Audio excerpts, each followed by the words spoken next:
We'll have Karen Whalen in a little bit talking about some of the specific things on QAR 1.2.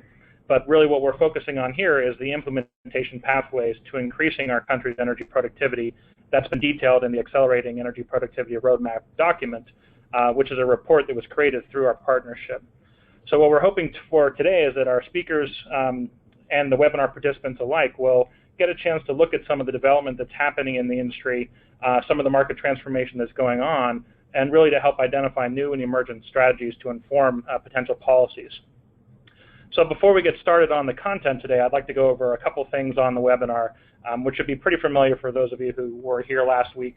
So we'll go through these rather quickly, but it's some good background for the new folks today. So we've got up on the screen right now a screenshot of the attendee interface. So you should see something like this in the right-hand side of your computer if you're watching on a desktop. If you're just listening through the phone, if you're just listening on your computer speakers, you'll hear it coming through that. If you do prefer to join over the phone, you can select the telephone in the audio pane. The dial-in information will come up there as well. One important thing that we want to make sure folks are aware of is there is an opportunity to submit text questions for the presenters today. And after we go through the presentations, we are planning on allotting some time on the back end for Q&A. So as you listen to the presentations, or even if you have some that came up as you read through the pre-read materials, please type them into that box there, and we'll get to them as we get into the speakers. Okay, I think we're going to now go ahead and turn it over to Karen. Karen, are you with us? And you can take it off from there. I think I am. Can you hear me? Great. Yes, we can. Okay, good. All right. All right. We were a little worried there. This is the first phone call I've done with a new phone. So great. Well, thank you very much for joining us at the Accelerating Energy Productivity Through Smart Grid and Smart Manufacturing webinar. As you heard, my name is Karen Whalen. I am one of the deputy directors in Secretary Monize's Domestic Policy Office here at the Department of Energy, and my team specifically deals with state, local, and tribal policy issues, as well as stakeholder outreach for the Quadrennial Energy Review. So it's a pleasure to be here with you all today to kind of make the connections between the energy productivity work that DOE is doing in conjunction with you all and the Quadrennial Energy Review, or QER as we call it.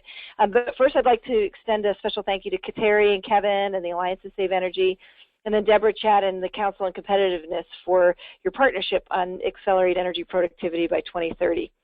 So I want to talk a little bit about leveraging the great work of the Accelerating Energy Productivity Initiative with our partners at Alliance to Save Energy and Council on Competitiveness, because I think that work is going to provide very valuable and needed input to the QER.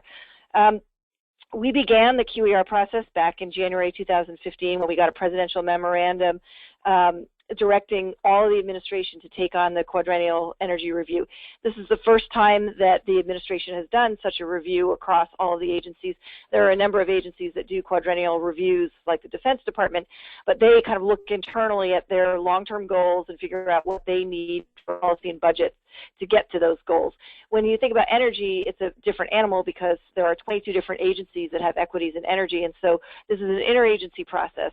And given that we were starting up this new report, very large interagency consultation project, as well as most of the assets and work done to manage energy resources happens outside the federal government in private hands or by the states, we decided to do the Quadrennial Energy Review in pieces. The first one, which we released a year ago tomorrow, focused on transmission, storage, and distribution infrastructure. That's both natural gas and liquid fuels, as well as electricity infrastructure. And really the electricity sector underpins so much of our economy that the Secretary and the White House felt that we should look at the electricity system in the next installment. So we're embarking on that now. We're right in the middle of our analytical and stakeholder process, which is why this call is quite critical and timely. We're going to be looking at the electricity system from generation to end use, so all the way through. Although we did consider energy efficiency to some extent in the first one, it is really going to be a big focus this time around. We're aiming to have the report done by November of this year. We do have a many of us expire in January of 2017. So we have a hard deadline that we need to get this report done by November. So we're, as I mentioned, actively in the middle of the analytical phase here and also the stakeholder work. And so I think making the connection between the energy productivity and the smart grids and the smart manufacturing will really help us to develop an informed, meaningful set of findings and policy recommendations that will help guide the modernization of our electric grid. And so I encourage you, not just in this webinar, but in your professional roles as well, to provide thoughtful input into the QER process. So in addition to this webinar, you can also participate in our stakeholder meetings, and you can find out where those stakeholder meetings are being held around the country by going to our website, which is energy.gov/QER, and then you follow the link to the stakeholder engagement page. When you get there, you will find a hyperlink to go in and provide comments to us. You can upload reports and data and other things, and you can do that as often as you want, and we do encourage you to take a look at the stakeholder memo that you'll find on the website, and also to think about what key issues we need to make sure that we are focusing on as we wrap up our recommendations for federal actions in this area. So I want to thank you in advance for your thoughtful and strategic input, and we look forward from hearing you today as well as through the website or at our stakeholder meetings. With that, I will turn it back. Great, thank you very much, Karen. Appreciate that that background. So again, for the folks on the phone, I just want to echo a couple things that was brought up there from Karen on the importance of the QER, but also on some of the topics that we're going to be hitting on today. And just for anyone on the phone, if you are on the phone, if you can just stick yourselves on mute, that'll help with some of the background noise. So as Karen mentioned, the QER is focusing on energy productivity. And for those on the phone I haven't met yet, which is probably many of you, it's because I'm relatively new at the Alliance. I started here about 3 months ago, and it was sort of my first introduction to the concept of energy productivity as a way of framing topics and policies around the energy efficiency piece. And there's a couple things that I found that I thought was a really nice way of framing the discussion. When you look at sort of traditional energy efficiency, you're mostly focused on how do you reduce your energy use. And of course, there's different ways that you can do that through more intelligent buildings, through more intelligent processes, higher efficient equipment, and so on. But one of the things that sometimes gets lost is that reducing energy, while very important on its own, is not the end-all be-all. An easy way to reduce energy is to shut down businesses and to reduce manufacturing output. But that's not really something that we're trying to do with our policies and our programs. So the concept of energy productivity as a way to marry the smarter, more efficient use of energy is something that really resonated. And I think our topics today, where we're looking at smart grid and smart manufacturing, it's an area where you can see not just a reduction of energy, but where you can really drive additional economic benefit from the energy that you do use. So the way energy productivity as a metric works is that it improves as you use less energy for doing the same task, but it also improves as you get more economic output for using a certain unit of energy. So for companies who are able to increase their production, increase their economic output while maintaining their energy and hold, that's not necessarily something that would show up in the same way on pure energy efficiency metrics, but it's something that is absolutely captured in the energy productivity metric. So coming into this recently, it's been a nice way of kind of framing up that discussion to augment the concept of efficiency from a pure state and really marry it with something with an economic output, which we think is absolutely critical as we move forward. As I mentioned, the smart grid and smart manufacturing are excellent topics to cover this because it does give that opportunity for not only reducing use, increasing economic productivity, but also looking for competitive advantages. As we heard from Karen, the transition that's happening in the energy world right now is just accelerating at an incredible pace, with technology really beginning to influence and coming into the different discussions from energy generation, energy consumption, different controls, different rate designs, everything that the utility industry has been pretty stable and steady over the last 100 years is all simultaneously changing right now. And so having thoughtful discussions, having thoughtful processes that are coming at this from a very comprehensive way is absolutely critical at this juncture. So with that in mind, a couple of statistics on some of the work that's been done thus far on the accelerating energy productivity is some of the modeling that was done is looking at this. It's, as you would expect, hugely beneficial. Anytime that you're able to get more value in a number of different dimensions out of a given input, you're going to see economic benefits. So we can see here some statistics from the Accelerate Energy Productivity 2030 report that shows all in the same direction, beneficial outcomes of being smarter about the way that we use energy. Got some great speakers lined up in this webinar series. I would encourage you, as Karen said, to take the stuff that you learn here, take your thoughts about energy productivity on the different topics, and help inform QER so that we can continue to build that comprehensive framework on how to address these issues. We're going to go into two different speakers right now, but before we do that, sorry, let me just get my slide. Looking back again at the energy productivity goals, we've got 134 endorsers to date. So these are different entities. Quickly go to Deborah for a quick remark or two.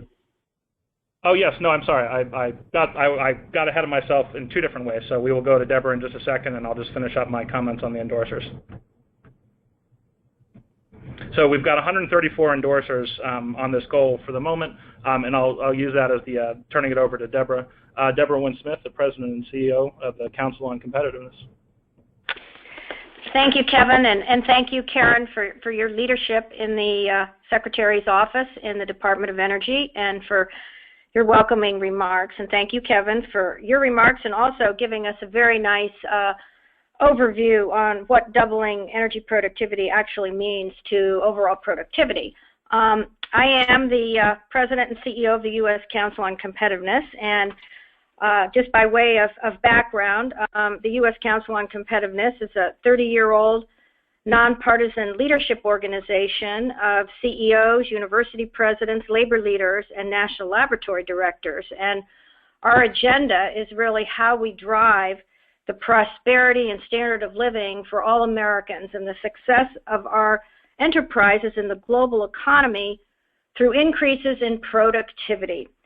And we accomplish our work at the Council by identifying emerging forces and trends, transforming the overall productivity potential of the economy on which our standard of living and job creation ultimately depends. So this topic that we're addressing today in the second webinar is absolutely at the heart of that mission. The focus at the Council over the past 3 decades has really centered around critical drivers such as innovation capacity, sustainability, resiliency, and the power of people. Over the past 15 years, the Council has launched a series of foundational efforts, many with the Department of Energy, one of our very strategic partners in the federal government enterprise, to make the business and research case that energy is everything. In 2012, we initiated a deep, challenging, and pioneering effort with Assistant Secretary David Danielson of the Office of Energy Efficiency and Renewable Energy called the American Energy and Manufacturing Competitiveness Partnership to accomplish 2 major strategic goals. The first has been to encourage and launch a new public-private partnership to take advantage of a distinctive moment in our energy history and accelerate the development of clean energy technologies and the clean energy global supply chains with production in the United States. And second, to find ways to improve the overall productivity and competitiveness of our entire manufacturing and industrial base through the development and deployment of clean energy innovations and technology. I want to highlight the importance of energy productivity to smart grid, but especially to smart manufacturing, the 2 topics of our webinar this afternoon. And I'm very pleased I have the opportunity to share with you some very recent findings that were just published in the last 2 weeks in a long-term partnership between the U.S. Council on Competitiveness and Deloitte, which is called the Global Manufacturing Competitiveness Index for 2016. You know, when you look at the time in which we're living in a very complex world, we are blessed in that we are living in the midst of a great revolution in science and technology, in nanotechnology, biotechnology, digital technology, cognitive technology, all with profound implications for this rapid accelerating manufacturing transformation underway.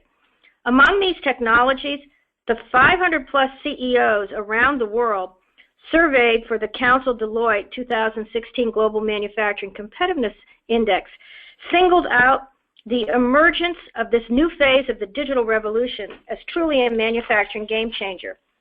For example, we know how the microscope revolutionized biology, medicine, and environmental science, and the telescope revolutionized our understanding of the universe. Imagine giving tools of such profound consequence to every U.S. industry, illuminating and understanding what we have never been able before to see in the complex overall manufacturing enterprise.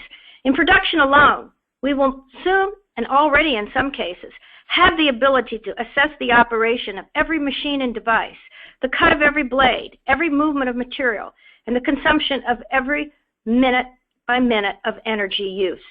The collection and analysis of this data will transform the way manufacturers approach their markets, manage their organizations, deploy their people, conduct their R&D, interact with their supply chain, and more, and of course, how they will use energy for efficiency and cost reductions, but as a driver to accelerate productivity and new value creation.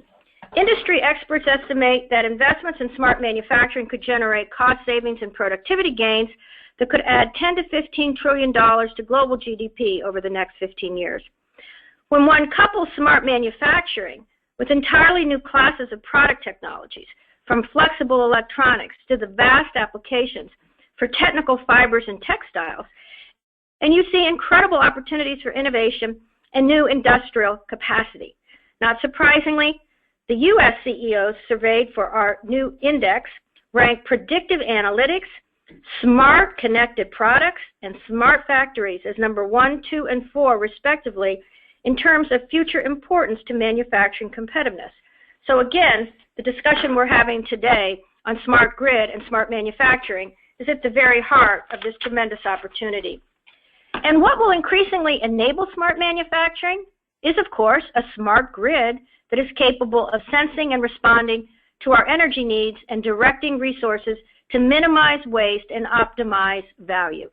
A smart grid also means a more resilient energy ecosystem, able to quarantine outages so that our smart manufacturing capacity can continue to operate, when historically the ability of outages to cascade across our existing grid represented a significant liability to our competitiveness and to our overall resiliency, and of course to our national security.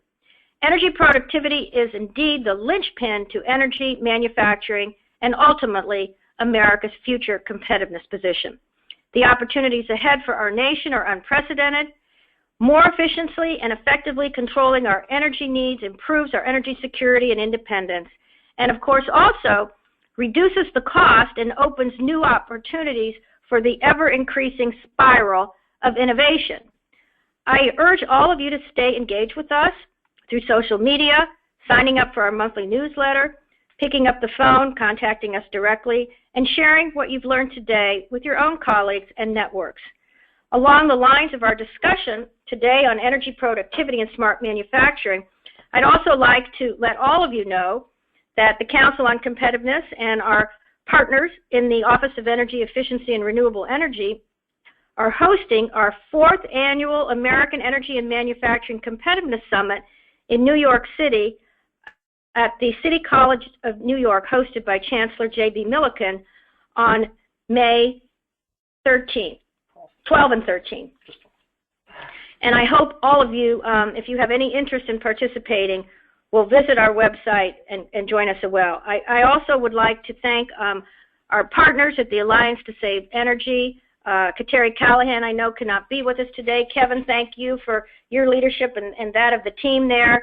I also would like to recognize Chad Evans, the Executive Vice President of the Council on Competitiveness, and Michael Bernstein, the Senior Policy Director of the Council, for their tremendous leadership and accomplishments in advancing this strategic partnership to double our energy productivity and fulfill President Obama's goal by 2030. Thank you. Great. Thank you very much, Deborah, for those words. Appreciate that. So as we start up on our presentation for today, I did want to have a quick reminder. We're putting this here as well as at the end, as we've got our third and final webinar coming up next week with some excellent speakers on transportation and water, and Kathy Kinsey and Mike McDonald. So just a bit of a heads up for one more next week. But let's go ahead and keep on moving through with what we have today with our two webinar speakers. We'll start off with Arun, and I'm going to introduce each of them right as they begin their speaker. So our first speaker, Arun Vedhathiri, manages the New York Energy Manager Program at the New York Power Authority, focusing on providing an array of energy management services centered on collaboration and processing of energy data that's streaming in real time from smart meters and sensors installed on thousands of buildings in New York. He has 15 years of experience in energy efficiency and green building design, and has served as a lead energy consultant in several award-winning projects, including a $5 billion semiconductor plant in New York. He's been working on ASHRAE research and standards committees, and has trained over 600 design professionals and building code officials on energy codes and high-performance buildings through various state energy programs and New York City Department of Buildings. So with that, Arun, I'm going to go ahead and turn it over to you. And just a reminder for those listening, if you have questions that come up during Arun's presentation, please type them into the question box, and we will move into the Q&A at the back end of the presentation. Thank you. Hello all. Thank you, Kevin and David, for giving me a chance to present in this group. Looks like a pretty interesting group. And I heard about some really good ideas from previous folks who talked about this topic.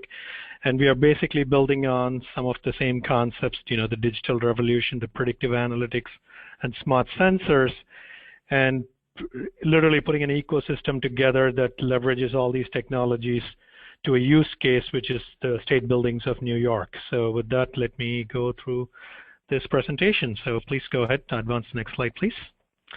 So I wanted to give a quick overview of what we are doing here. I work for New York Power Authority. We are the largest public power corporation in the country. We produce energy in the Niagara plant through the hydro. We also provide power through peaking plants in New York City. In addition to both electricity generation and transmission, NYPA also does a lot of work focused around customers and energy efficiency and buildings on the edge of the grid. We like to call it at the edge of the grid. And one of the programs that we are coordinating for the state of New York is called the Executive Order 88, which our Governor Cuomo introduced a few years ago. It basically mandates state buildings and buildings that are owned by different state agencies to save energy, and basically 20% by source energy metric by 2020. So it's a pretty ambitious goal. A lot of buildings in New York are over 50 years old in the state portfolio. So we have a pretty big infrastructure, and aging infrastructure typical to most legacy building portfolios, and saving 20% energy is a pretty steep challenge. And one of the impact we had, New York Power Authority, as part of the coordination role, is we decided to take advantage of this digital revolution and the smart sensors, and said, let's do a very data-driven approach to this process. We have thousands of buildings, and if you don't track the data from day one and share the same data with all our stakeholders, we're going to have a difficult task managing this project. Our typical Excel was not going to do the magic to do this, so we decided to launch this program. And the program was launched about 2 years ago, and in the last 2 years, we've been pulling data from different buildings. And so the fundamental ingredients of our program are basically, bringing big data from smart meters and real-time meters, using the data to do modeling and visualizing, trying to find and identify trends in projects, and basically use the power of internet and hopefully use this as our bridge to the Internet of Things, which we see coming very fast at us. And in terms of data, we're looking at a lot of different types of data: BMS data, central plant data, interval meter data. So in the world of data, it's all shapes and sizes, and we are trying to make sense out of it. And one of the things we like to think before we get to smart grid, we like to think it's called semantic grid, where there is meaning to the data that all these things are pushing. And we are hoping to make some kind of a standardized protocol for naming and categorizing the data, and that's what makes it a semantic grid. So in essence, we are currently supporting over 3,000 buildings. Our goal is to cut energy use by 20%. So let's go to the next one, please. Just to give a quick overview of our portfolio, all those little dots on that map are all relates to different buildings or facilities. In some cases, they are whole campuses represented by a single dot. The difference between color, yellow and green, is a pure analytics function for us. Anything that's yellow means there's an alert that we have to go in and check something is out of the normal. So our portfolio consists of a lot of colleges, universities. We have 44 college campuses to date. Those are the SUNY and CUNY, two of the largest university systems in the world. We have a lot of office buildings, healthcare facilities, correctional facilities, all the major transportation hubs serving both New York City and the state of New York. There are some armories and defense facilities. Schools are part of the project, public laboratories. And so you can see there's a whole variety of buildings that fall under government portfolio. Another interesting thing for us is we have a wide diversity in energy cost. Some of our facilities pay as low as 2.5 cents a kilowatt hour, and some of them pay 25 cents, which is probably one of the highest in the country. So we do have a pretty good spread in energy costs. So what works in one place may not be the most cost effective in another place. Let's go to the next one, please. So what are we doing is we are primarily putting sensors in all these state facilities. We have connected over 800 buildings. Another 600 buildings are in the process of installing smart meters and sensors.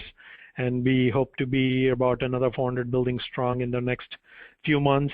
And we want to keep going on this process of getting more data from our buildings. As other folks said, we are getting data literally 15 minutes right now, and we are going to start collecting the data in 1-minute intervals fairly soon, because we are finding that data is extremely valuable for figuring out a lot of building level measures, and I'll go through those measures as I go through different slides. We're also collecting, in addition to electricity, natural gas, steam, and hot water, even space temperatures, humidities, chilled water temperatures, and very soon we are going to be collecting more detailed BMS level data. So we really want to take advantage of this big data revolution.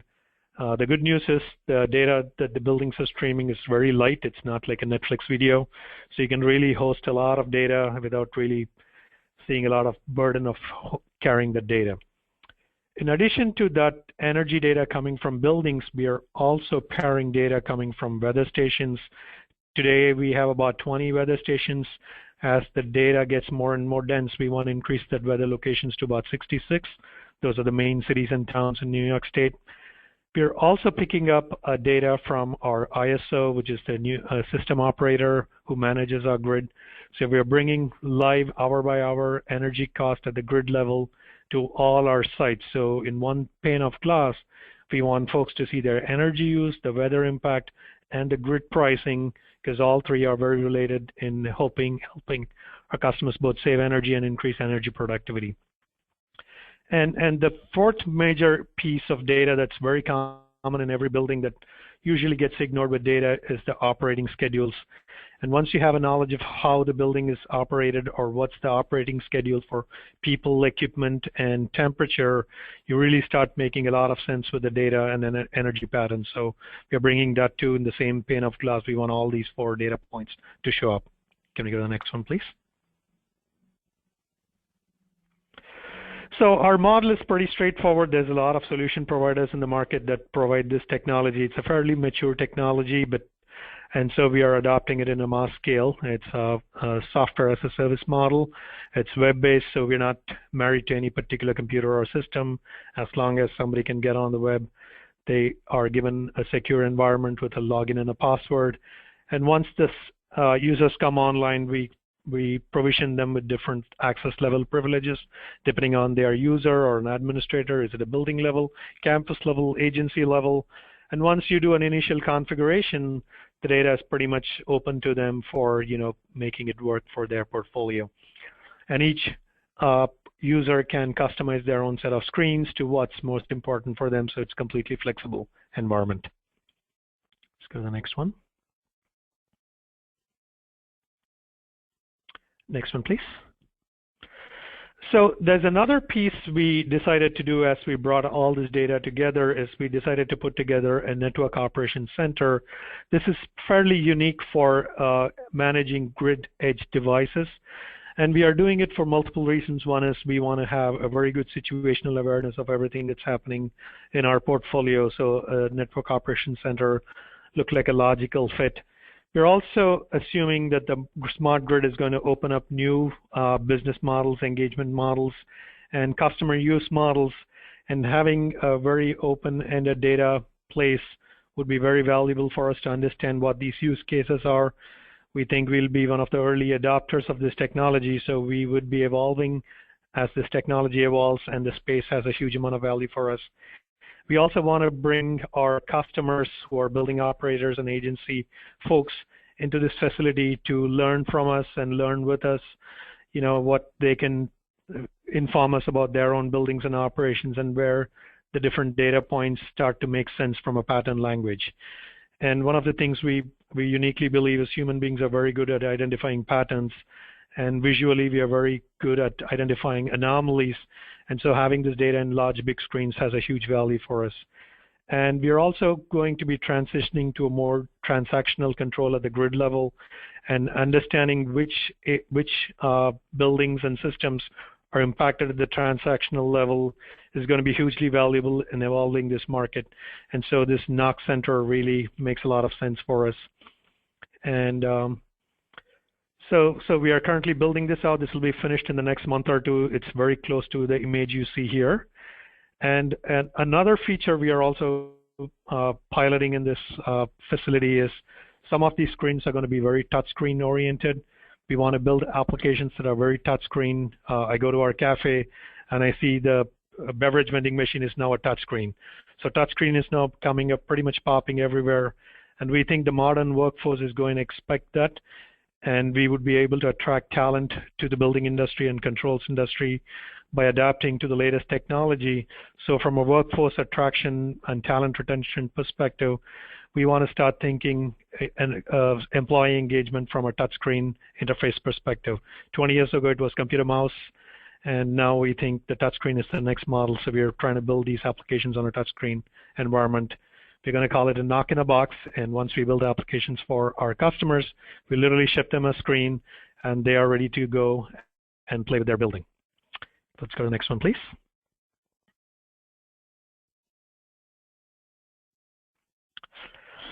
So when you get data and you get intelligence, there's also a lot of learning of what this data means. Everybody, if you ask a public what miles per gallon, everybody understands that.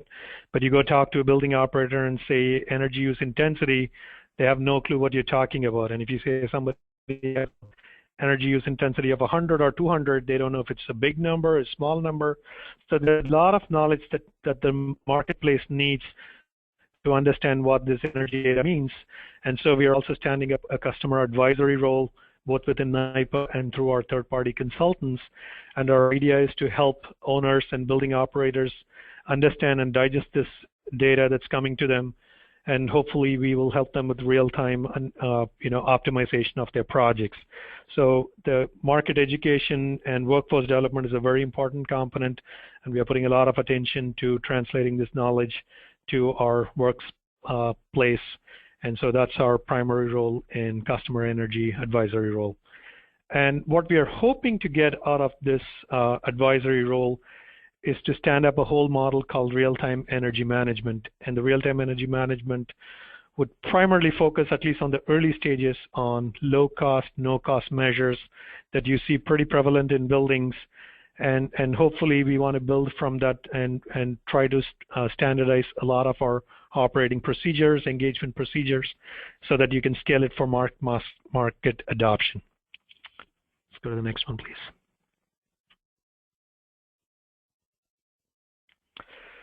So when we think of our project rollout, we look at 4 major milestones for our own internal coordination. The first part is installing the sensors itself. It could be sub-meter sensors or data collection systems from existing BMS system. And when we talk of BMS, not all buildings have BMS. In our portfolio, about half the buildings don't have BMS. These are buildings that have been operated for the last 50 years. with no central control whatsoever. So we are looking at a pretty vast portfolio. And our portfolio pretty much mimics what's there in the private and commercial markets.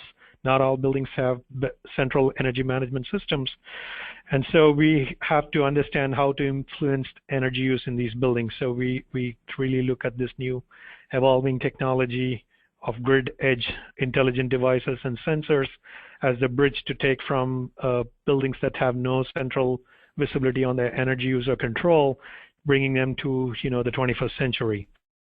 So there's a lot of information and infrastructure that needs to go with it, and that's our first milestone. Once the data comes to us, we want to bring software tools. We try to make the data in a unified format. They are all structured identical. So not only it's easy for adoption from software, it's also ready for a machine-to-machine communication. And so you can start scaling up other complementary grid edge technologies once this data is standardized and formatted. And once both the machines understand and humans understand, we want to take that information, analyze it, and figure out intelligence from it, and take it to action. We want to drive O&M projects and also figure out where to invest the dollars most for capital improvements. And ideally, everybody theoretically can say all these systems are old and we can throw it away and put a brand new system, but that's pretty expensive in modern day dollars and effort, so that's not going to be possible. So we want to be very careful where the investment happens, and some of these systems are working well past their lifetime, and we want to extend their utilization and save investment in a more smart projects. And the last is we constantly are seeing a lot of investment going into these capital projects, O&M projects, and we want to make sure we're able to keep the savings, and persistence is one of the big problems in the industry. A lot of even brand new buildings, if you don't monitor the energy use within 3 to 4 years, and this is from ASHRAE, you could lose energy by about 30%. And so there's a lot of energy productivity resulting from monitoring and keeping things on track from what they're designed for. So we want to make sure that's the fourth step on our milestone deployment phases. Let's go to the next one, please. Just some screen snapshots, different ways of visualizing energy. This is new to some folks, but this we hope will become standard practice in a matter of few years, just like how everybody can read a speed rating on their car when they drive. So we want this to become a universally understandable piece of information, fairly straightforward analysis, graphical functions that you see in most pieces of software these days. So we are trying to make this a standard practice of every building operator, trying to help them understand what these data points mean and how to quickly identify anomalies. Let's go to the next one, please. So let me jump from the theory part to some use cases. So I'm going to present about 3 use cases where we are leveraging all this infrastructure and data. So here's a project that we are working with the university system, the SUNY university system. SUNY stands for State University of New York. There are about 64 campuses between main college campuses and community colleges. More than half of them are part of our portfolio and have the compliance requirements for energy savings. The image you see in front of us represent buildings over 100,000 square feet in each of these campuses. Different colors represent the type of building or the primary activity in that building. And what we are hoping to do in all these buildings are trying to make sure we are able to operate these buildings on a pretty strict schedule that's driven by occupancy. That's something universities are very common practices. They have such a varying occupancy that changes from semester to semester between vacation and semester periods. And every semester, based on their class schedules, their occupancy profile changes. So it's a very variable data. And if you don't have an easy way to see the data, it becomes really hard to track the building energy use. Let's go to the next one. So here you can see in a single pane of glass, we put together 3 different data points. So the blue one, that's the big box line, that is the schedule of the building. And you can see, so this is 3 days in the week. One is the Wednesday, Thursday, and Friday. Friday is shorter than the Wednesdays and Thursdays. And in the middle, there's a weekend. And again, we start from Monday through Thursday. And what we want to make sure is every building comes on and shuts off accordance to this schedule. And very quickly you can understand from this graph that this building is fairly good in terms of scheduling. And this is a pretty simple concept. It's one of the most easy concepts for folks to understand. But when you start seeing buildings with energy data, this is something you very rarely seen in real life practice. Most buildings are not operated this strictly. And if you think about the people who control the schedule of the building, it's not all the building operators. Sometimes it's the cleaning crew that comes in. Sometimes it's other folks who come in. A handful of folks might come into the building to operate, some piece of equipment, or they're doing an extended day of work. And the building is not designed to handle a handful of people. Everything comes on when it even sees a few people. Or sometimes the building does not even have an automatic scheduling system, and so the operator would put on a very conservative schedule just to make sure that 1-2 people in the building are not complaining. And so this becomes a very big challenge in controlling energy waste, and without having a simplified way to view this data, it becomes literally impossible to tackle this type of a metric. Let's go to the next one. So here's what we call a vacation schedule, and this is the months between December beginning and end of January, with nice 3 weeks in the middle that relates to both the Christmas and New Year break. And we want to make sure buildings are able to be tuned down when the college students leave the campuses for their vacation period. And here we are comparing 4 different buildings in a single campus. All 4 buildings are 10 stories high. And we wanted to make sure they're all maintaining schedule, and here they do an excellent job of maintaining schedule. In just this 3 weeks, this particular campus alone saves about $250,000 in energy by tuning down the buildings for those 3 weeks. So that becomes a fairly big chunk of money that everybody can make utilization for other purposes. And we are trying to bring this practice across every college campus that's connected to our system. Let's go to the next one, please. So the second use case is I'm going a little more deeper into a more detailed optimization that we are doing on some of our projects. Here's a building that's a school building. It's a 138,000 square feet building in New York City. The building does have chillers. It does not have a BMS system, fairly typical of buildings that were built over 50 years ago.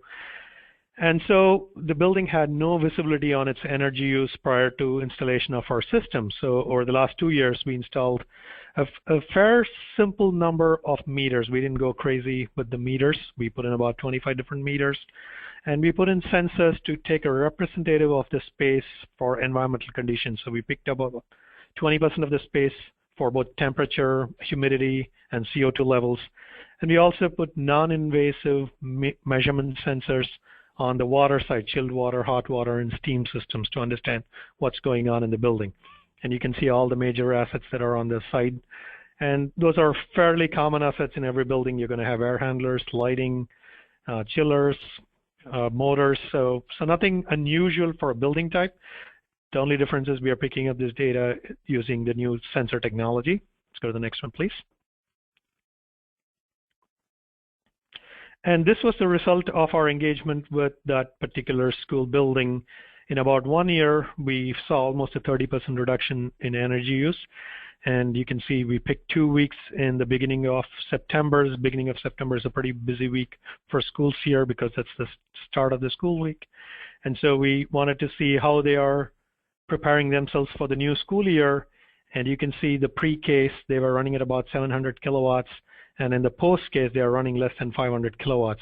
And in both times, we picked a day that was exactly 95 degrees, so it's apples to apples. And this is possible very simply by just having the data in front of the people who operate the building. And we identified a lot of measures in the project, and this school has undertaken about 50% of the measures. We still have another 50% to go. There are a little more detailed measures that we are starting to do currently, and we are hoping to see savings in well excess of 30% the following year. So again, having the data in front of the people, educating the people who understand, who operate the buildings goes a long way in increasing energy productivity. Let's go to the next one, please.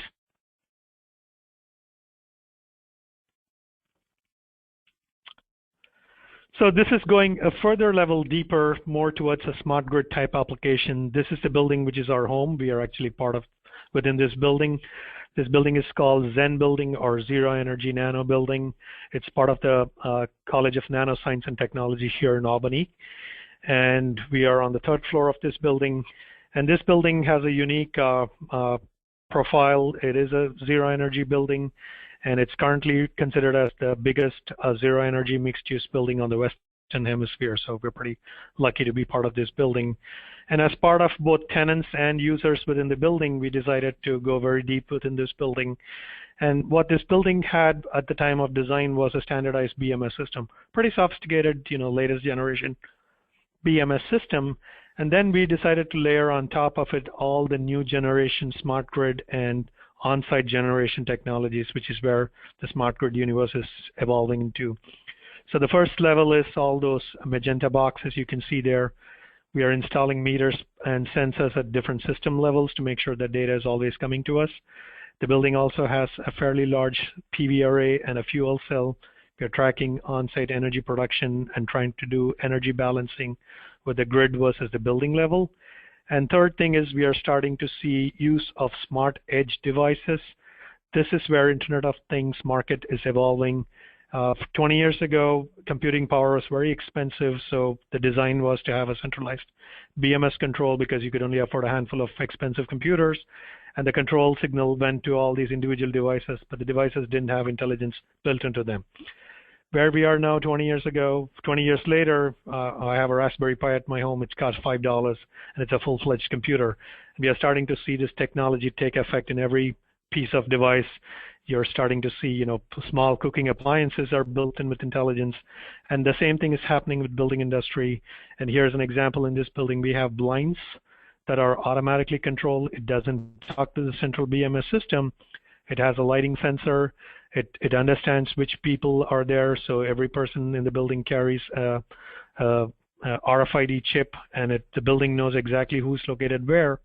And each blind, zone by zone, controls opening and closing based on the environmental conditions outside, the lighting conditions outside, and the location of people within each of its zone. And the lighting also adjusts based on it.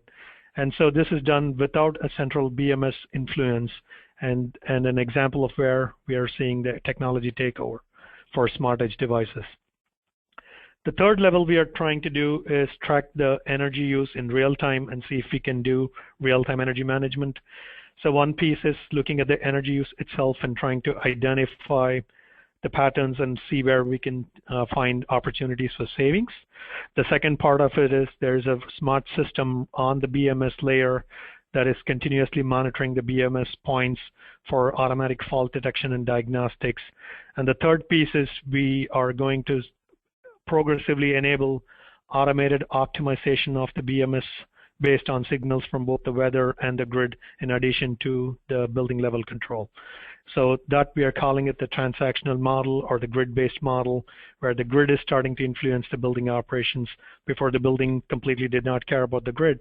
And that's where the smart grid comes into effect.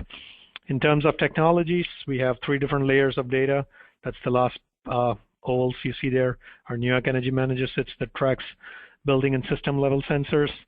BEM stands for Building Energy Management System, and it's a smart BEM system that sits on tops of the BMS system.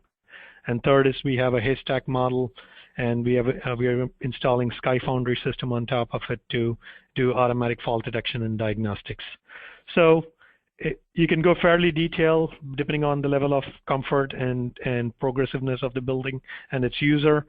But again, this is how we think the market is going to evolve for progressive adoption of these new technologies over time.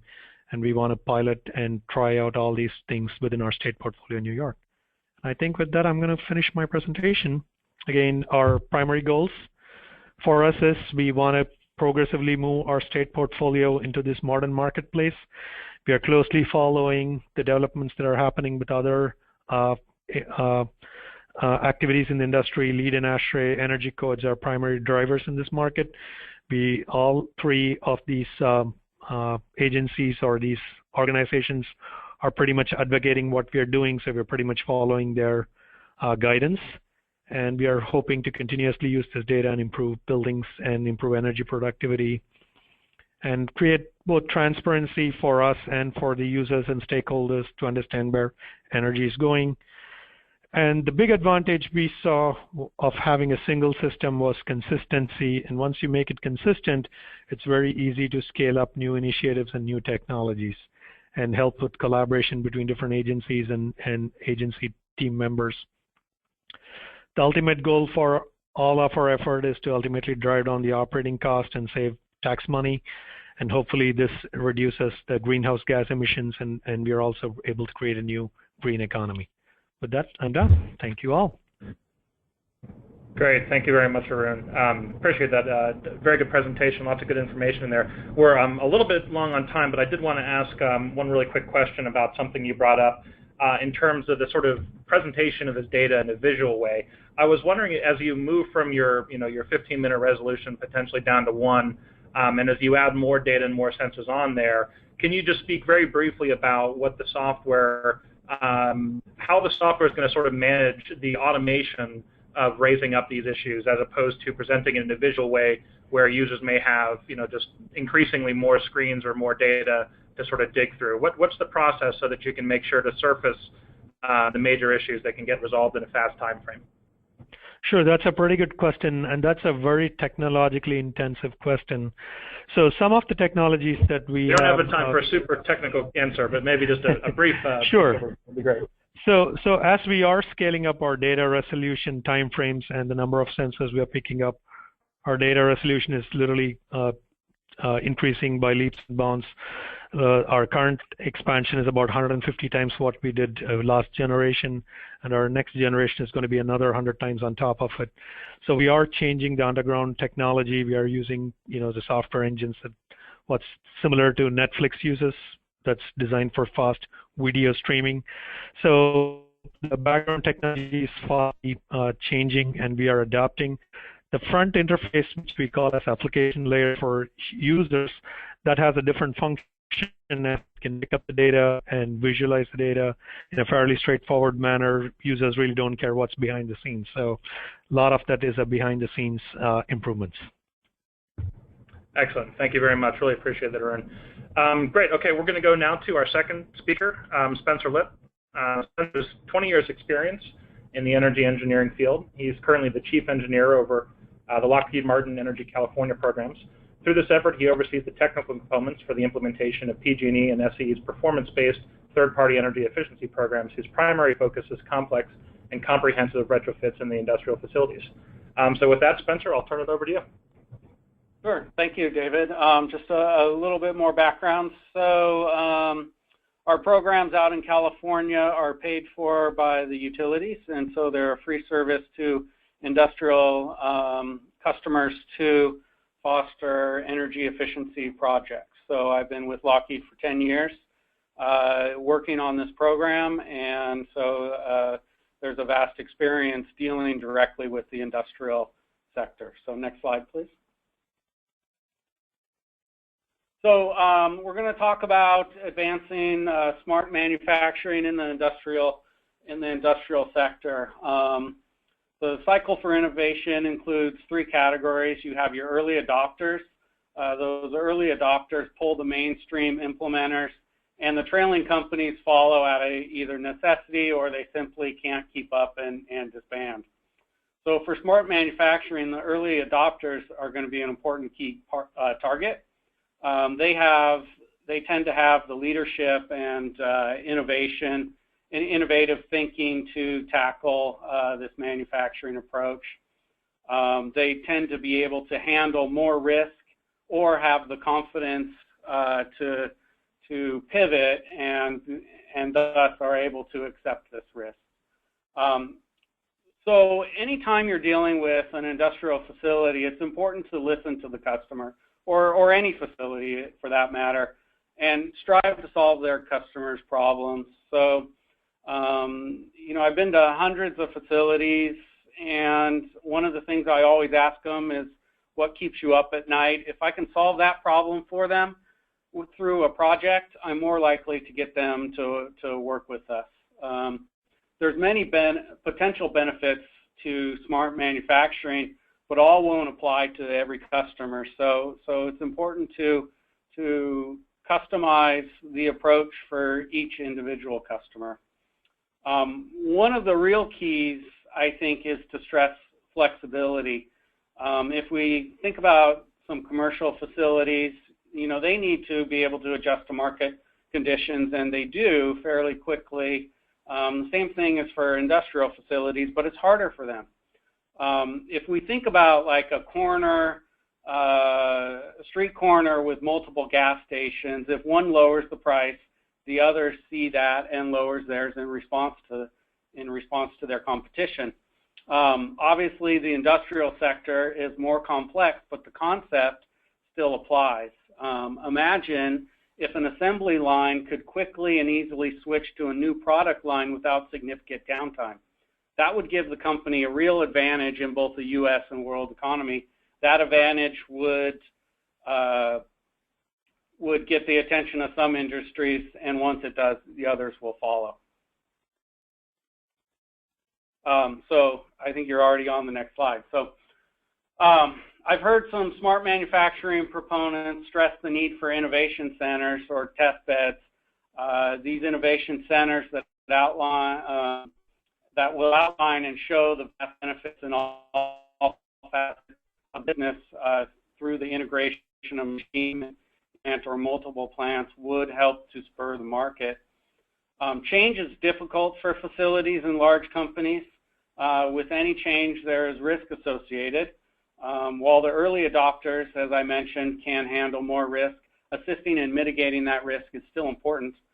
These innovation centers performing research and proof of concept in the implementation of smart manufacturing will provide a mechanism to allow the early adopters to lead with assurances of minimizing their risk. These innovation centers can also provide training, which I will discuss the importance of this a little bit later in the presentation. Next slide, please. So if we think about the manufacturing process, the way it stands today, most manufacturing processes are built on the concept of just-in-time manufacturing. This is a very reactionary means of doing business, and it is essentially consistently putting out fires. But they really don't have the infrastructure to do anything different, and that's where this comes into play. Additionally, these organizations typically are very siloed. You got your sales, production, shipping, and receiving all kind of working independently, but still with the common goal, the same, to make the most profit and sell the equipment. This is just not an efficient way of doing business. I think we probably all would agree with that. If production orders and requirements change from the customer, we'd likely see them working directly with the sales division.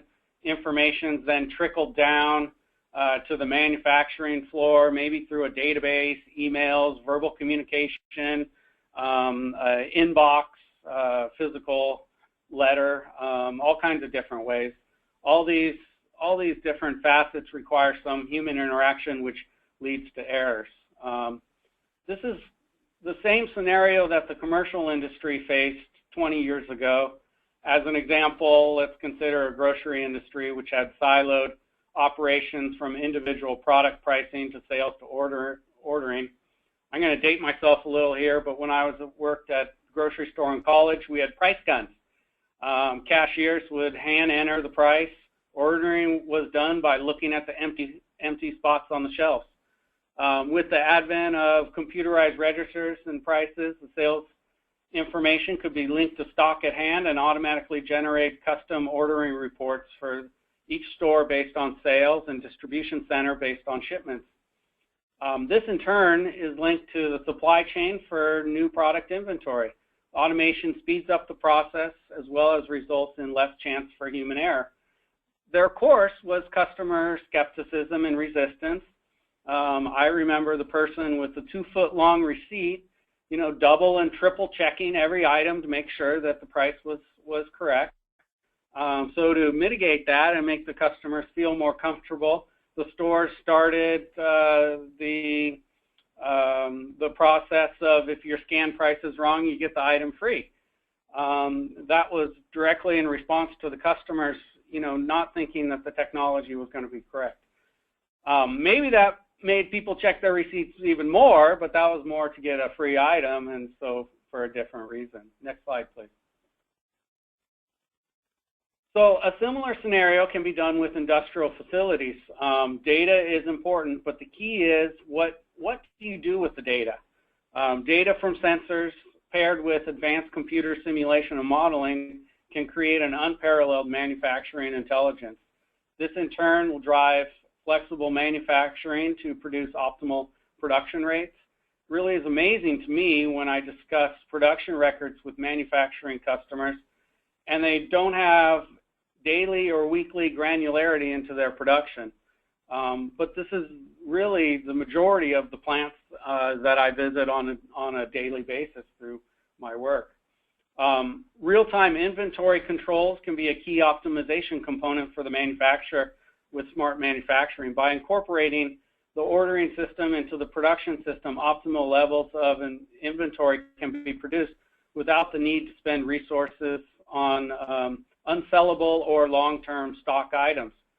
This can result in less production, less storage and shipping requirements, and overall a more efficient operation. Less storage could mean more floor space for more production machines. All of this can have a cost benefit to the manufacturer. Next slide, please.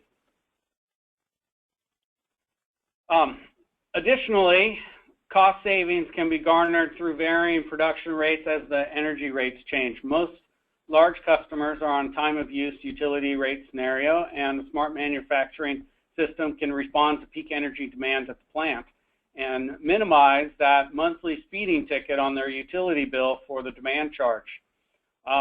If there are solar PV generation and or perhaps battery storage, this becomes an even more intriguing cost savings opportunity as the system can respond to, has the ability to respond in different ways. It's all about managing the energy use wisely while still meeting the production needs. Participation in utilities demand response program can add significant cost savings while reducing the energy grid impacts during the most heavily impacted times. In case there's people that are not familiar with demand response, these programs pay customers to shed a certain amount of power when the grid is impacted. This is usually on the hottest days of the summer when all the air conditioners are running full out. Utilities prefer this because they do not want to pay high spot market prices for power to meet the grid demand that may only be there for a few hours.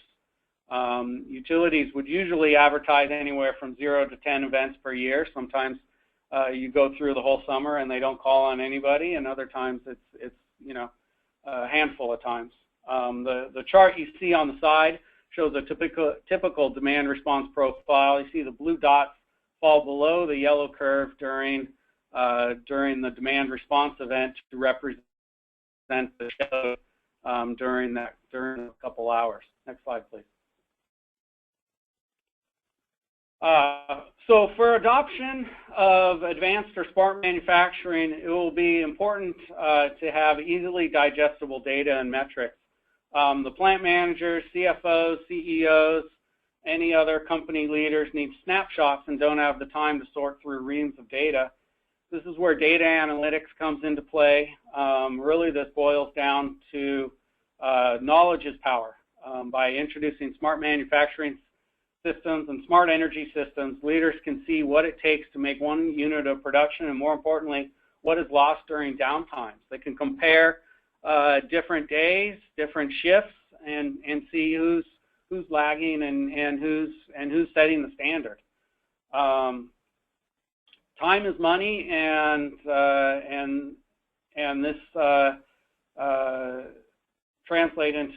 could translate into excessive energy usage without this knowledge. By say production energy usage in a method that's easily digestible, further improvement in processes for efficiency gains can be recognized and by a much broader audience. Next, please. So with smart manufacturing is implemented at a facility, this will shift some of the work tasks in the facility from, say, maintenance engineers to controls engineers and manual production reporting to data-driven tasks such as automated reporting.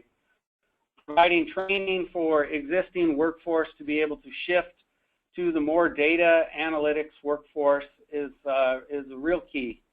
As an example, let's look back at the casino industry. Many years ago, the slot machines had minimal electronics with the pole arm.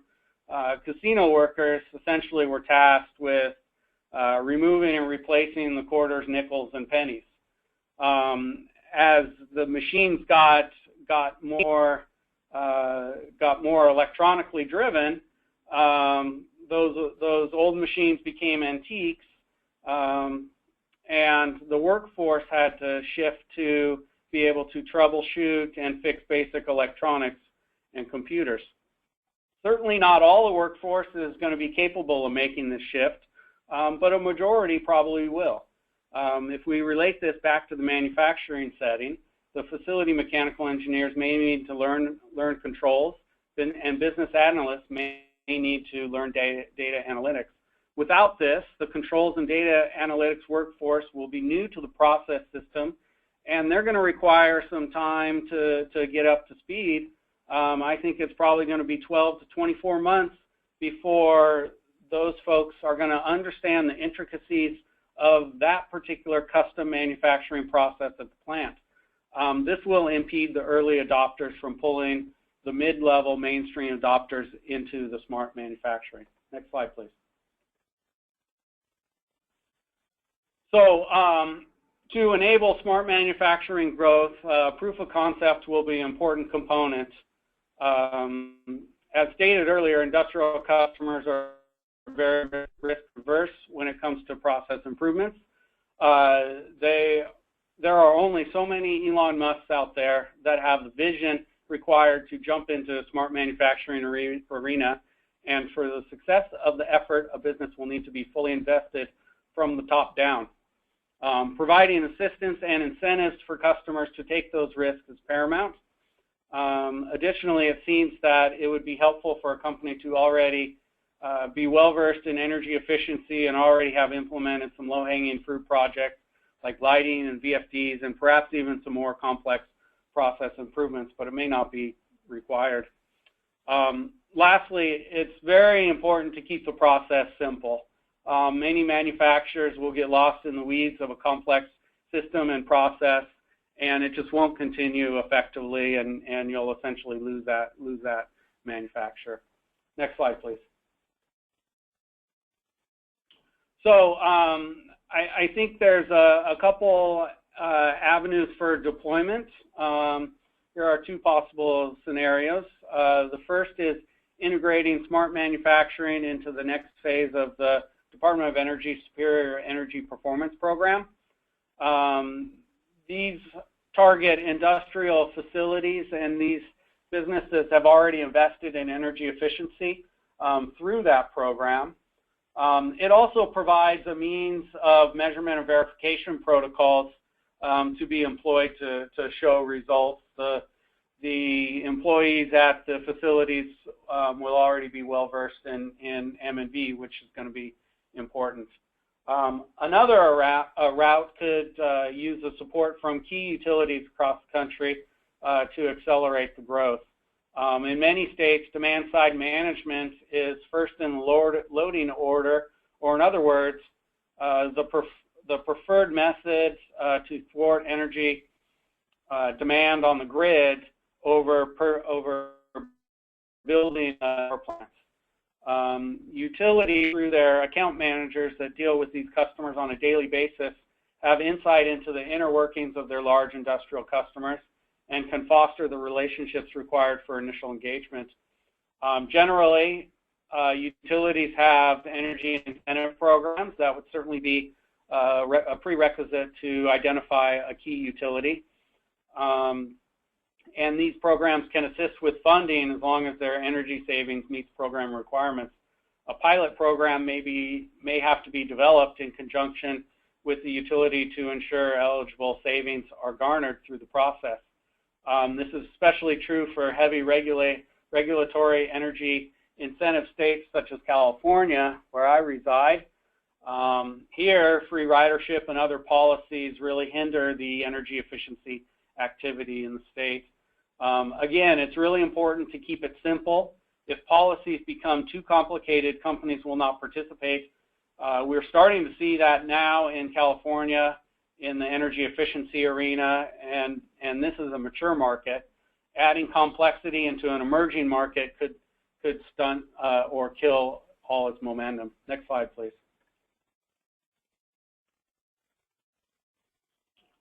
So I think local and state governments can also provide some assistance in the development of advanced manufacturing.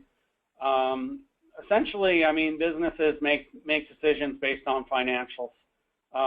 Local governments can work with air quality districts to relax emissions for increased manufacturing production efficiency. Of course, they probably require, and this is probably the right thing, the net environmental impact through energy savings would need to be negative in that case. Local governments can also work with permitting agencies and state energy code political bodies to quicken the permitting approval process and energy code compliance. California's Title 24 is the state's energy code and is well known as one of the most rigid in the country, if not the most rigid.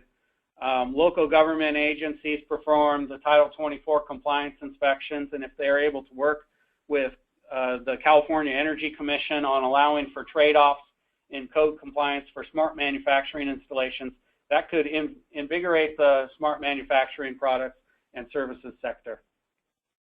So let's look at an example of that. I don't know that they employed smart manufacturing, but when Tesla was looking to build the Gigafactory for their batteries, they considered 5 states as options that were close enough to their California manufacturing plant. Nevada won out with a great deal for Tesla over many, many years, $1.2 billion in tax breaks. Nevada legislation was also passed to allow Tesla to sell directly to Nevada consumers rather than use car dealerships. They negotiated a discounted electricity rate with the utility. The government agreed to expand the highways en route to the Gigafactory location. If we were to add in advanced manufacturing design assistance or incentives, this could help advance the development of advanced manufacturing in new facilities. Next slide, please. So we talked about the early adopters, but it's important to kind of run a parallel path with some of the mainstream adopters as well. It will help get companies up to late 20th century standards before we try to pull them into the 21st century. This kind of jump from an antiquated system to a state-of-the-art system is difficult for many. Incremental steps obviously are going to be much easier. We start by improving the technologies to what would be considered the industry standard first with basic equipment replacements, and then proceed perhaps to the more complex process systems improvements. If we only assist companies that are early adopters, companies have the potential to be left behind, and we'll start to lose focus on those that are truly important, those being the biggest energy wasters that don't fit into our predefined mold of where they should already be. Next slide, please. So a successful approach to motivate industrial customers is really to mirror their goals with the program goals. The facility has a goal to produce as much product at as high a profit as possible. Oftentimes when we discuss energy efficiency, it's common to focus on the energy component without regard to the production side. Replace the old chiller with a high efficiency chiller, or an old motor with a premium efficiency motor are examples. While this will provide some energy savings, most of the energy of the plant is embedded in the process, and this will be ignored with the simplistic approach taken by many industrial energy engineers. Program designs that incentivize to reduce the production efficiency, kWh or therms per widget, help to align the energy incentive program design with the industrial customer's goals. A project may actually increase production output and thus perhaps increase the overall energy at the facility, but reduce the production efficiency. In simple terms, this may not be considered energy efficiency until we look at the big picture of energy per product, which it turns out is consistent with the California Energy Strategic Plan. Although I haven't reviewed many other states' plans, I would expect them to be similar. Next slide, please. So let's look at a real-world example of this. We had a project at a plastic manufacturer. The facility was in the California desert, and each summer as the temperature increases daily above 100 degrees, they would generate upwards of 50% scrap product. Since they wouldn't know if the product was acceptable for sale until the final cooling was completed at the end of the process, a scrap pound of product required the same amount of electricity input as a saleable pound. So we worked with the customer and advised and incentivized them to redesign the cooling system, which at the end of the project resulted in about 3 to 5% scrap all throughout the year. Another benefit was they were able to increase production speeds by about 10%, but really the real benefit for them was the reduction in scrap. They ended up consuming a little bit more energy than they did previously, but because of the increase in overall saleable throughput through the system, we had a great reduction in kWh per pound of saleable product, and the savings were about 8 million kWh. Conceptually, the same kind of approach can be done for a smart manufacturing effort. Next slide. When we talk about training the workforce, I touched on it a little bit earlier. I see two methods to expand this workforce. I think that there has to be a two-pronged approach with existing manufacturing personnel and new entries into the workforce. As we talked about earlier, the existing workforce knows the process inside and out, and delays in adoption will be realized if the expertise is ignored or we think it can be replaced. A training program to shift the expertise from maintenance to facilities to a data analytics and controls-based expertise will accelerate the growth of the advanced manufacturing impacts on the industry. In a similar manner as the Department of Energy Compressed Air Challenge has adopted practices of compressed air use in manufacturing facilities, a certification training program for advanced manufacturing is a viable option to achieve the education of the existing workforce. Also, if I could relate back to California, where we have a significant void of energy efficiency and demand-side management expertise, they've been working on expanding that workforce.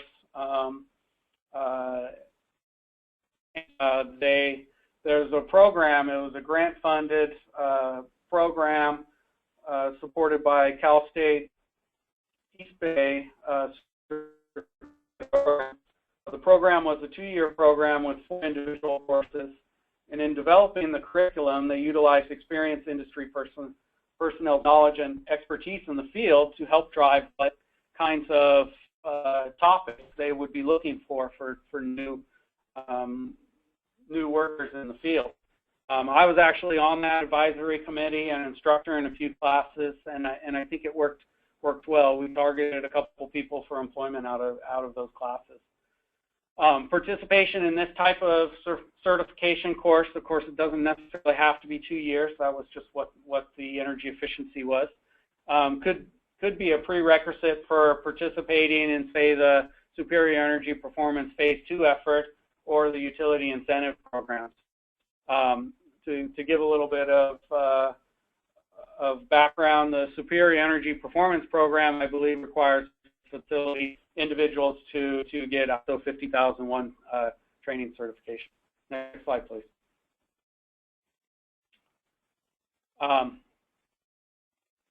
The other approach is the new workforce. The DOE has a great program, the Industrial Assessment Center program, that select universities across the country use. They perform energy audits at small and mid-sized industrial facilities as part of this program. We also target these graduating engineers for employment opportunities because they bring an unparalleled experience than other entry-level engineers. While there's some students that are part of the IAC, most students are undergraduate. A similar type of program for advanced manufacturing may be better suited for graduate students. It seems like it's a little bit higher conceptual, maybe even graduates of the IAC, perhaps. And this program could assist smaller companies that may not have as much resources as larger companies in setting up the smart manufacturing systems. And with that, I think that is my last slide.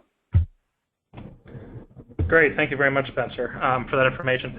I want to follow up a little bit on some of the training aspects that you talked about, where you were talking about trying to get some certification and having a program that was put together.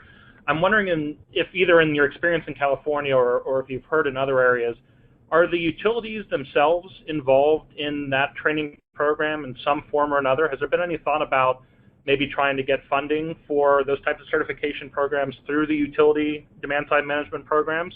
Or is that something that... Yeah, no, I should also outline that. For sure, out in California, the utilities here have a pretty robust training seminar, so that certainly can be part of it. Those are usually half-day to full days. I know some of our other programs that we administer across the country have something similar, maybe not as extensive. Our program in Ameren, St. Louis, does trainings at their facility. So that certainly can be another avenue. You know, as you work with perhaps the key utilities, is have them perform some of the training as well. Great. And then one other question: when you were talking about sort of the leading edge customers coming in, and those already being the folks who are sort of advanced and figuring out, as you move to that next phase where it's sort of the innovative thinkers, what differences and motivations are you seeing that the second wave of folks are coming in, and how would you sort of design your policies or your programs to help kind of broaden that base at that critical time as expansion is coming on the different utility side or the different manufacturers? What do you mean different motivations? Not quite following. Well, so I think as you were laying it out, the traditional leaders, the guys who are already doing this, who already have some expertise, who are thinking about it and are looking to take that next step. And then you had on your slide the next letter was the innovative thinkers who are maybe good at what they're doing but haven't quite branched into the focus on the sensors and integrating that. How do you find to be the most effective way of targeting that second group of people to help that adoption curve continue to move forward? Yeah, I think my sense is that they're almost there, right? So they just need like a little push because they've already started to think about this stuff. They know it's important. They're just so bogged down with their daily fires and their daily problems, and they may be short-staffed and all these things. So they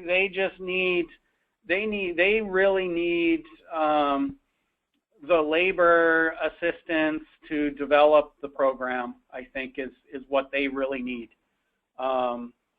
They need, and of course, they need to be sure that it's not going to impact them, their ability to produce their widgets. And so those two things combined, I think, is what they need. It's the same thing we see with energy efficiency. The analogy that I would use is those are the guys, those are the ones that have maybe done their lights, maybe replaced a chiller, put a variable speed drive on some things. But now we want to go in and we want to look at their process and find the inefficiencies within their process. And that is a much harder sell because all those other components are auxiliary and they don't impact their ability to make that product. So, I think that's really what they need. They need the assurances, and they need the labor expertise in helping them organize it. Great, thanks for that. Super. Well, that concludes Spencer's thing. So why don't we go ahead and turn it back to Karen for a couple closing thoughts, followed by Deborah with any closing thoughts on her end, and then I'll wrap up with a few administrative notes.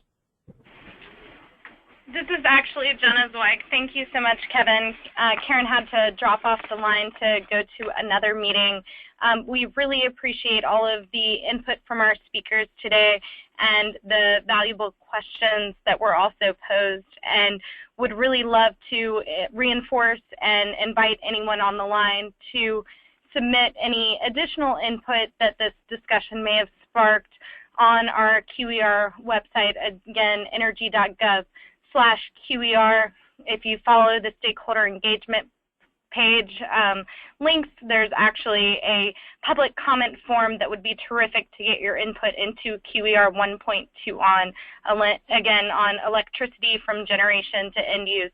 It's really been a pleasure leveraging this Energy Productivity by 2030 partnership and valuable initiative with both the Council on Competitiveness and Alliance to Save Energy to make the most of this QER 1.2 process. And with that, I'll turn it over to Deborah.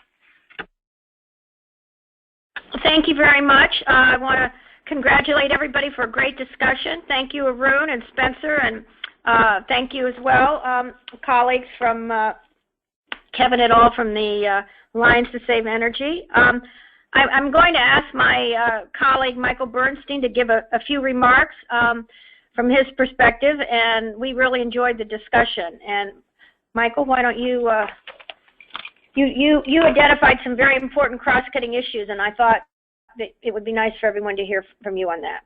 Sure. I have just a few quick comments for Arun and Spencer. Arun, thanks for showing what was going on in New York. I have to say, as a native New Yorker, it was really exciting to see all the interesting things that are going on in my home state.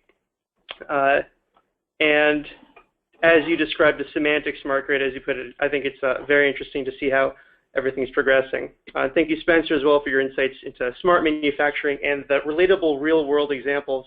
I think those are critically important to help everyone understand what's at stake, but also how to actually create a lot of those changes moving into the future. You touched on so many important smart manufacturing, such as the workforce, which I think is so often overlooked in a lot of these discussions. So I really appreciate that you were able to bring that to the table. I hope everyone found this webinar as engaging and thought-provoking, as enlightening as I did. And Kevin, thank you for moderating. I hope everyone can join us on the next and final webinar on transportation and water, and I look forward to speaking to all of you next week. Kevin, I'll hand it back over to you. Great, thank you very much. And just to wrap up here, I want to echo the thanks of everybody for everyone who attended, the speakers as well, Karen and Deborah, and Jenna, and Arun and Spencer for the presentations, and Mike also at the end. If you have any questions on this, please get in touch with David Curran. He was the one who sent out the original invite. When you leave the webinar, you'll get a short survey on the presentation that we would appreciate any feedback that you might get. And you also have a follow-up email with a link for the recording of today's webinar. So again, one more webinar coming next Tuesday, two great speakers. Next Wednesday, thank you, Kathy Kinsey and Mike Madonna, to talk about transportation and water. And if you haven't already, I'm sure you'll be getting some additional reminders in your email about that. So on behalf of all the Accelerate Energy Productivity partners and our presenters, thank you very much for joining today, and have a great rest of the afternoon.